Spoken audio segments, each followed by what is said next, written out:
Presented by BMW. Well, he's a great player. I mean, he's an all-star. Yeah, we made some mistakes for sure, especially in the first half.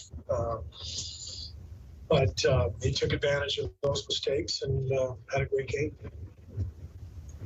Particularly see that success and really wasn't on the floor.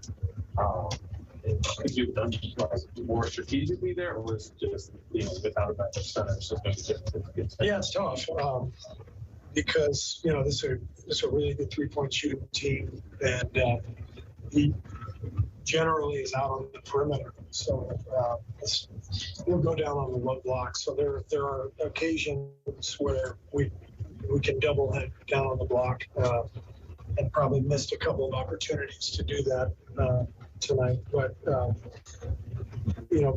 he's a big guy, and so when he's got that three-point shooting ability, he can put it on the floor, get to the rim. It makes it tough on the defense. How vital would it be to get more offensive production out of guys like Andrew and Jordan moving forward? That's all part of it,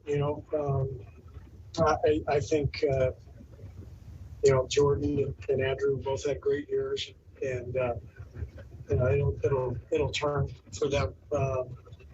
I thought we got off to a great start. Wings got off to a great start, and we had a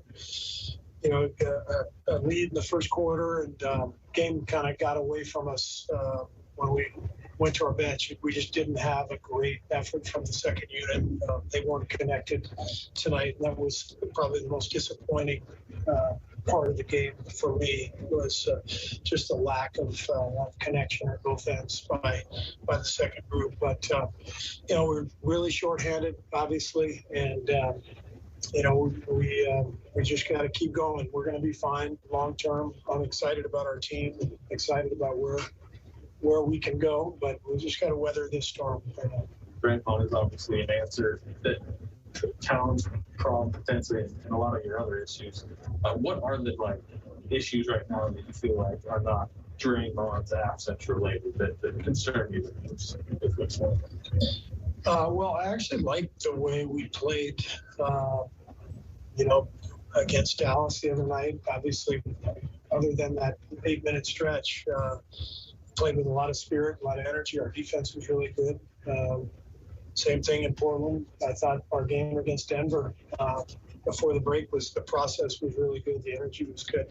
Tonight was the first time I sensed that there was a breakdown in our connection, and that has to be an exception rather than a rule. So that's the most important thing for me looking ahead to Dallas and the rest of this trip is our guys need to be connected, and there's just got to be one goal, and that's to play together and to win the game. And we can't get frayed. I thought we got a little bit frayed tonight. Where do you see that? Is on defensive breakdowns, or where do you see that? I think all over the place. It's more of an intangible than a tangible. It's not a strategic thing as much as it is just a feeling and an energy, a collective spirit. I didn't like the energy and the spirit tonight.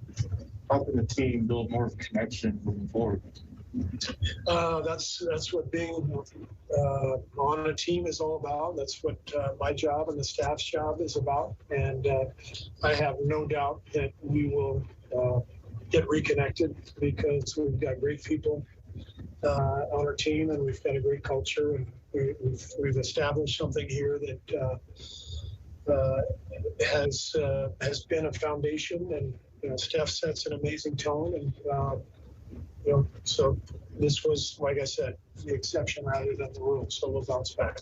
Did Moody get cut? Is that what happened? He got poked in the eye.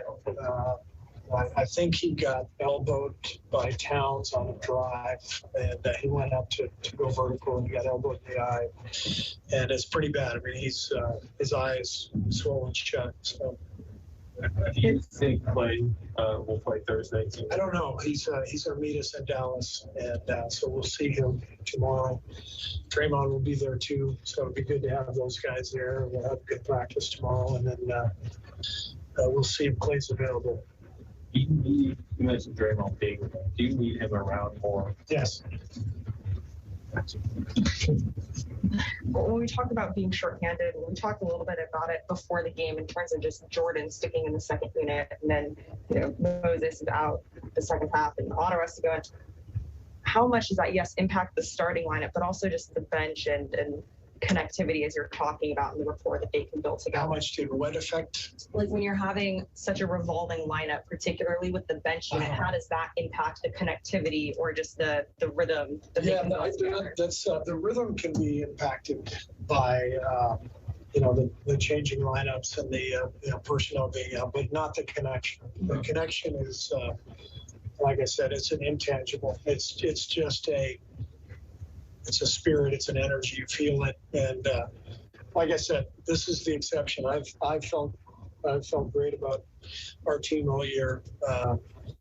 But we just have to make sure we, when we have a night like tonight where we get a little bit scattered, we got to return to home base and remember what the goal is. Steve, you said you're confident that Andrew and Jordan can turn things around. Over the last month, what have you seen from them that kind of caused them to stumble? Is it just simple as missing shots, or? Yeah, I think I talked about it before the game. 82-game season, everybody goes through spells. Steph had a cold spell, a few weeks ago, and it's impossible to go through an entire season, in a groove. Stuff goes up and down, and so I'm not concerned about those guys. All right, that was Steve Kerr there.